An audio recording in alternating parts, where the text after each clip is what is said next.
कीर्तिमान हैं उनको भी दिखाते हुए कैसे अलग अलग तकनीक के जरिए भारतीय रेलवेज अपने नए विकास पथ पर आगे बढ़ रही है और अमृतकाल में भारतीय रेलवे की क्या यात्रा होगी उसका एक अवलोकन इसी रेलवे स्टेशन पर भव्य टर्मिनल के एक हिस्से में किया जा रहा है, जिसका अवलोकन इस वक्त प्रधानमंत्री नरेंद्र मोदी कर रहे हैं। जैसा कि आपको पता है कि उत्तर प्रदेश में अभी तक के इतिहास में पहली बार रेलवेज का 100% इलेक्ट्रिफिकेशन किया गया। इन सभी कीर्तिमानों की जानकारी प्रधानमंत्री को दी जा रही है और कैसे नए कोचेस का निर्माण किया गया है। आपको याद होगा कि काशी जब भी जाते हैं प्रधानमंत्री नरेंद्र मोदी DLW जो डीजल लोकोमोटिव वर्कशॉप है वहां पर रुकते हैं। वो एक बहुत ही प्राचीन संस्थान है इंजन निर्माण का, जो कि स्वयं काशी की धरती पर विद्यमान है। रायबरेली का जो कोच फैक्ट्री है उससे भी आप परिचित होंगे, जिसको फिर से रिवाइव करने का प्रयास इस सरकार के दौरान किया गया और वहाँ बड़े पैमाने पर इन्वेस्टमेंट किया गया।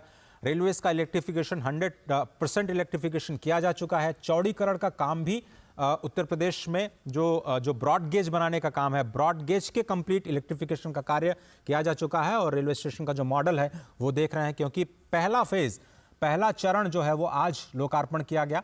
अभी इसके दूसरे चरण में इसको विस्तार दिया जाएगा, 5 गुना विस्तार, क्योंकि उम्मीद यह की जा रही है कि जैसे काशी कॉरिडोर के बनने के बाद, महाकाल कॉरिडोर बनने के बाद वहां पर आने वाले लोगों की, तीर्थयात्रियों की संख्या में, पर्यटकों की संख्या में भारी वृद्धि हुई।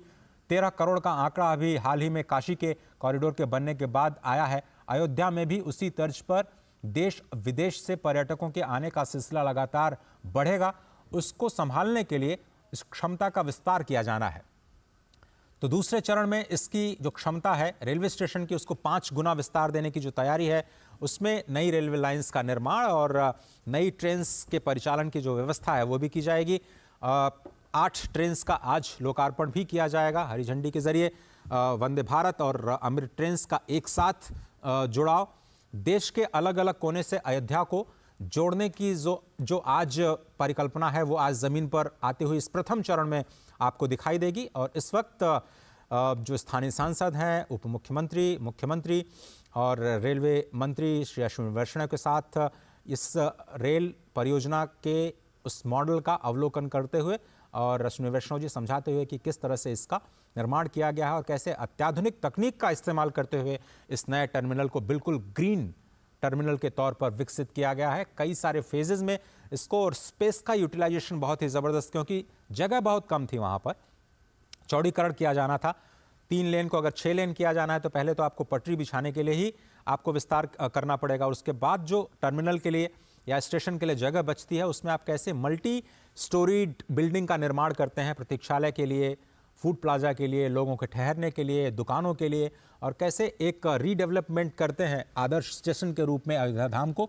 ये एक नई तस्वीर पूरी दुनिया के सामने ये है कि एयरपोर्ट की तरह आपको सभी सुविधाओं से लैस ये नया अयोध्या धाम का टर्मिनल, जिसका लोकार्पण प्रधानमंत्री के हाथों द्वारा, मुख्यमंत्री योगी आदित्यनाथ के हाथों द्वारा किया जा चुका है।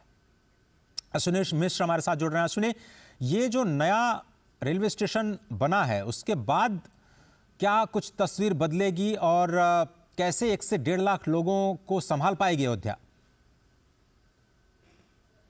अश्विनी या फिर परिसर है जी जी। और ये सबसे बड़ी विडंबना थी अजय, यहाँ कहना बेहद प्रासंगिक होगा कि फैजाबाद जंक्शन मेन जंक्शन होता था, अयोध्या हाल्ट होता था, अयोध्या सेकेंडरी जंक्शन होता था। आज अयोध्या धाम जंक्शन पूरे अयोध्या जिले का सबसे सुव्यवस्थित और सबसे सुंदर जंक्शन बन चुका है। और सबसे बड़ी बात यह है कि आज यहाँ वंदे भारत और अमृत भारत ट्रेनों का यहाँ से परिचालन किया जा रहा है, जो कि इस पूरे क्षेत्र के लिए सौगात होगा। देश को और दुनिया को यहाँ जाने वाले पर्यटकों को नई अनुभूति प्रदान करेगा। ये पूरा का पूरा विस्तारित नया मॉडल भगवान श्री राम को समर्पित ही है। भगवान श्री राम के मंदिर से समर्पित जो वास्तु है उसी का उपयोग करते हुए इसको बनाया गया है, लेकिन इसमें आध्यात्म के साथ साथ आधुनिकता का अद्भुत समन्वय है। जबरदस्त लाउंज बनाए गए हैं, एयरपोर्ट जैसी पूरी की पूरी फील आती है। प्रथम चरण का ये काम निश्चित अभी कंप्लीट किया गया है। इसे भव्य तरीके से आज प्रधानमंत्री नरेंद्र मोदी ने इसे लोकार्पित किया है, राष्ट्र को समर्पित किया है, राम भक्तों को समर्पित किया है, देशवासियों को समर्पित किया है। और सबसे बड़ी बात अगर देखें तो ये अयोध्या धाम जो जंक्शन होगा, ये अब आने वाले वर्षों में मुख्य अयोध्या धाम स्टेशन बन जाएगा। अयोध्या का जो करंट स्टेशन है और जो अयोध्या से आगे अगर देखें, जो गोरखपुर से आएंगे लोग, वो रामघाट एक स्टेशन पड़ता है, वहां पर उस विस्तार किया जा रहा है। रामघाट स्टेशन से अलग अगर देखें तो अयोध्या स्टेशन, आसपास के दर्शन नगर स्टेशन, सारे गुप्तार घाट की तरफ जो स्टेशन पड़ता है, इन सारे स्टेशन का इस तरीके से विकास किया जा रहा है कि जो श्रद्धालु, क्योंकि अयोध्या के मुख्य भगवान श्री राम के मंदिर सही कहा आपने, धाम जंक्शन की, तो आने वाले समय में पर्यटकों का, श्रद्धालुओं का जो दबाव होगा वो अलग अलग स्टेशन पर डेवलप किया जा सके।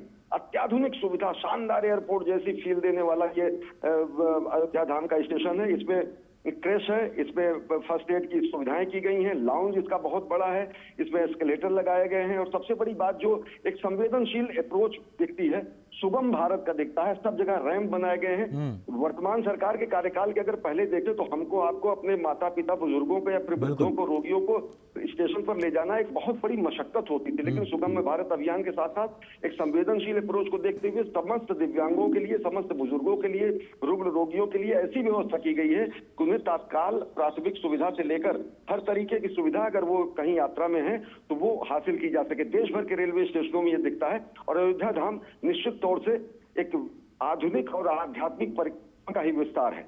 अजय, तो अगर आप रेलवे स्टेशन को केंद्र बना करके वहां के आसपास के जो आध्यात्मिक स्थल हैं उनकी यात्रा को थोड़ा सा जोड़ने की कोशिश करिए। अगर कोई पैदल यात्री वहां से उतरता है तो राम जन्मभूमि, हनुमानगढ़ी, गुप्तार घाट या फिर नया घाट जो बना हुआ है, अगर पैदल कोई जाना चाहता है, किस तरह से प्लान कर सकता है? सुगम्य भारत का आपने जिक्र किया, शायद श्री राम भव्य राम मंदिर जो बन रहा है वहां पर भी बुजुर्गों के लिए विशेष व्यवस्थाएं की जा रही हैं। निश्चित तौर से ये पूरा का पूरा स्टेशन, वही जैसे मैं कह रहा हूं कि आधुनिकता और आध्यात्मिकता का संगम तो है ही, साथ ही साथ संवेदनशीलता का जबरदस्त उदाहरण है। क्योंकि एस्केलेटर्स, रैंप, दिव्यांगजनों के लिए अलग से जो है आने की व्यवस्था, और साथ ही साथ दूरी जो मैं बता रहा हूं तकरीबन 1 किलोमीटर से भी कम है। स्टेशन से निकलने के बाद सीधे राम पथ को पार करने के बाद राम जन्मभूमि पथ शुरू हो जाता है, सुग्रीव किला से होते हुए, और जहां से दिव्य भव्य भगवान श्री राम का नव्य ये विराजमान, जहां पर भगवान श्री राम की प्राण प्रतिष्ठा होगी रामलीला स्वरूप की, वो मंदिर दिखने लगता है। अयोध्या स्टेशन से जब आप मुख्य मार्ग पर आएंगे तो सीधे आपको साक्षात दर्शन होंगे भगवान श्री राम के मंदिर का, और राम जन्मभूमि पथ वहीं शुरू हो जाता है बिरला धर्म से। नजदीक अगर पहुंचने का जो स्थान है तो अयोध्या धाम होगा। देखिए तो रामघाट की तरफ अगर गोरखपुर से लोग आ रहे हैं तो रामघाट स्टेशन को भी विस्तृत विस्तार दिया जा रहा है। फैजाबाद का जो पुराना जंक्शन है जिसको अयोध्या कैंट जाना जाता है, अयोध्या कैंट का विस्तार तो है ही, जो कि शहरी सुविधाओं से पहले से ही लैस है। तो जयश्री जी, अब ये जो तस्वीरें देख रहे हैं हम, अब ये जो तस्वीरें देख रहे हैं वो है नए अमृत ट्रेन की। कहा जाता था वंदे भारत जो ट्रेन है वो बड़े लोगों के लिए है, पैसे वालों के लिए है, सामान्य लोगों के लिए कोई ट्रेन की व्यवस्था ये सरकार कर नहीं रही है। ये एक नई पहल। आपको याद होगा, अगर आपने जब पहले सफ़र किया होगा, जिसको जनरल बोगी कहा जाता था, घुसना बड़ा मुश्किल होता था। किसी ने रुमाल फेंक करके अगर कोई सीट हासिल कर ली तो चलिए उनका तो सफ़र किसी तरह से कट जाता था, लेकिन बहुत सारे लोगों को खड़े होकर के बिना किसी स्थान के, बिना किसी सुविधा के, सामान को लादे लादे आप बहुत ही मुश्किल से अपने गंतव्य तक जा पाते थे। ये अमृत ट्रेन के अंदर की तस्वीरें हैं। प्रधानमंत्री नरेंद्र मोदी हमेशा की तरह बच्चों के साथ संवाद करते हुए, कोई उन्हें कविताएं सुना रहा है, कोई उन्हें अपने लिखे हुए संस्मरण सुना रहा है, कोई चित्रों के माध्यम से उनका स्वागत कर रहा है। ऐसी तस्वीरें हम हमेशा प्रधानमंत्री के संपर्क यात्रा के दौरान देखते रहे हैं। मेट्रो कोचेस में ख़ास तौर पर जब वो सफ़र करते हैं तो ऐसी तस्वीरें हमें दिखाई देती हैं। लेकिन इस वक्त आप देखिए, बहुत ही अत्याधुनिक, ये बिल्कुल जनरल वार्ड का जो डिब्बा है उसको कैसे आधुनिक बनाया गया है, कैसे चार्जिंग की व्यवस्था, क्योंकि नए बदलते हुए माहौल में सभी लोग मोबाइल फ़ोन के ज़रिए कनेक्टेड रहना चाहते हैं। हर कोई हर स्टेशन पे देखता है कि इस वक्त मेरी गाड़ी कहाँ पहुँची, मैं कितनी देर बाद अपने घर पहुँच पाऊँगा, रेलवे स्टेशन पे कितनी देर रुक पाऊँगा, वहाँ पर क्या सुविधाएं हैं। तो ये सारी की सारी जो सुविधाएं हैं, चाहे वो पब्लिक अनाउंसमेंट की सुविधा हो या फिर clean neat and clean toilets की सुविधा हो, जो कि नॉर्मल जो यात्री के डिब्बे हैं उसमें कैसे दी जाए और कैसे तकनीक का इस्तेमाल करते हुए इसको भी सुविधाजनक बनाया जाए, उसकी एक कोशिश की जा रही है। अमृत भारत जो ट्रेन नई आज शुभारंभ की जाएगी, 2 अमृत भारत ट्रेन यहाँ से, अयोध्या से जो कि दक्षिण भारत को और ख़ास तौर पर मिथिलांचल को अयोध्या के साथ जोड़ेगी, नई दिल्ली को भी जोड़ेगी।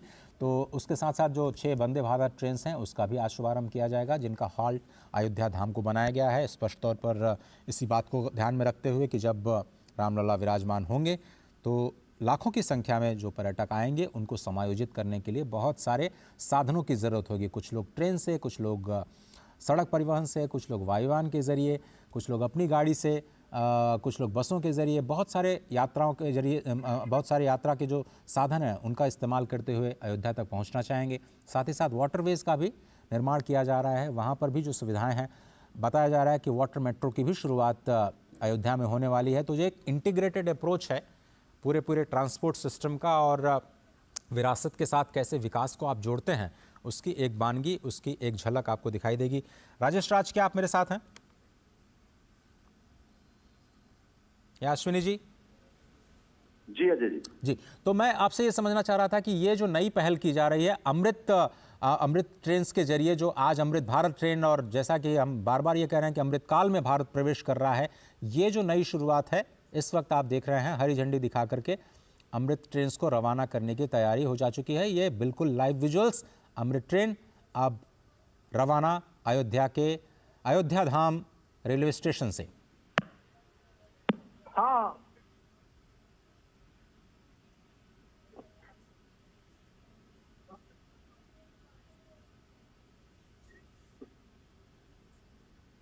करतल ध्वनियों के बीच मेक इन इंडिया पूरी तरह से भारत में बनी हुई, ये देखिए 6 वंदे भारत ट्रेन्स और 2 अमृत भारत ट्रेन्स, 8 ट्रेन्स का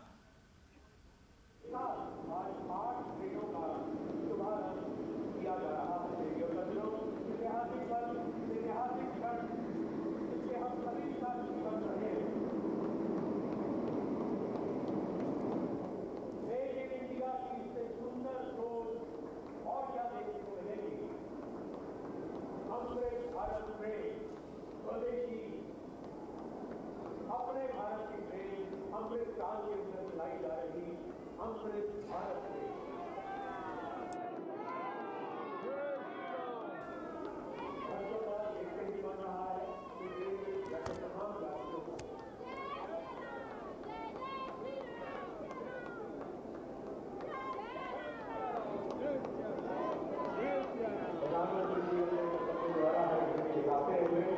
और रवाना होते हुए सभी भेज रहे हैं और माननीय प्रधानमंत्री जी के इस जाने की देश भर से देखकर 8 ट्रेनें एक साथ शुरू हो गई।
अमृत भारत ट्रेन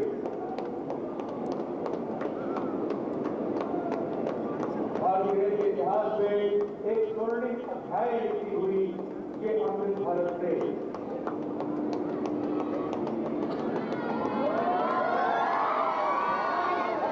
माननीय प्रधानमंत्री जी के उस सपने को एक इंडिया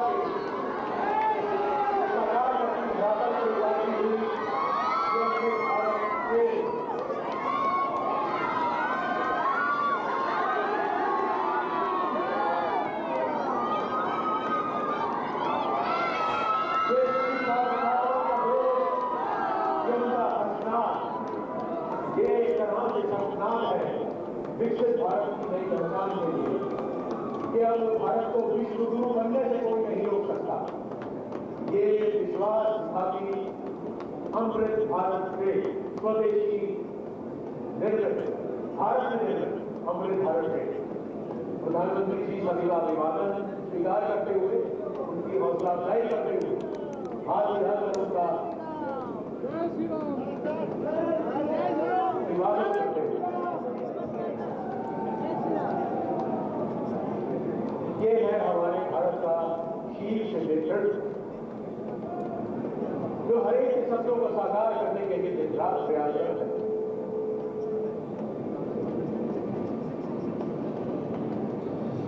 हम आभारी हैं, हृदय से आभारी हैं, आभार प्रकट करते हैं भारत के यशस्वी प्रधानमंत्री जी, जिनके आगमन में आज इस धरा पर इतिहास बचा है।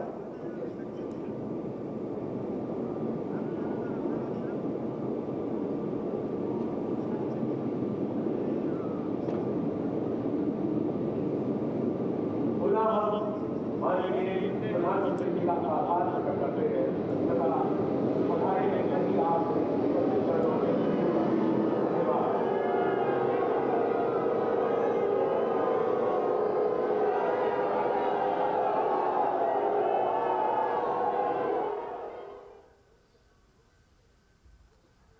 अयोध्या धाम में 8 ट्रेन की जो सौगात है वो मिल चुकी है। स्पष्ट तौर पर आपने देखा कि 6 वंदे भारत ट्रेन और 2 अमृत भारत ट्रेन उनको भारत को समर्पित किया गया। जिन्हें 6 वंदे भारत ट्रेन को रवाना किया गया है हरी झंडी दिखा करके, उसमें श्री माता वैष्णो देवी कटरा नई Delhi Vande Bharat express, Amritsar Delhi Vande Bharat express, Coimbatore Bangalore cantt Vande Bharat express, Mangalore Madgaon Vande Bharat express, Jalna Mumbai Vande Bharat express और अयोध्या आनंद विहार टर्मिनल वंदे भारत एक्सप्रेस शामिल है। ये 6 वंदे भारत एक्सप्रेसेस और 2 अमृत ट्रेन जिनका अब से थोड़ी देर पहले लोकार्पण किया। राजेश राज हमारे साथ जुड़ रहे हैं। राजेश राज, एक बार फिर से पहले तो आप एयरपोर्ट जो रेलवे टर्मिनल बनाया गया है उसी की खासियत बताइए। कैसे 3 मंजिला इमारत का निर्माण किया गया, कैसी तकनीक का इस्तेमाल किया गया, कौन कौन सी सुविधाएं हैं वहां पर आम यात्रियों के लिए? देखिए, जो एयरपोर्ट पर जो सुविधाएं अजय बहाल की जाती हैं वो तमाम सुविधाएं वहां पर हैं। और जो 3 मंजिला 3 फ्लोर का पूरा इमारत तैयार किया गया है, जब उसके बीच के लॉबी में आप जब खड़े होंगे तो आपको साफ तौर पर दिखाई पड़ेगा कि आप एयरपोर्ट पर खड़े हैं। कोई रेलवे स्टेशन जैसा कोई शक्ल वहां दिखाई नहीं पड़ता है। जो गेट है वो गेट ठीक उसी अंदाज में बनाए गए हैं जो एयरपोर्ट पर बनाए जाते हैं। और गेट की नंबरिंग की गई है बाकायदा, 1 नंबर 2 नंबर 3 नंबर इस तरह से नंबरिंग की गई है और बहुत खूबसूरत नक्काशी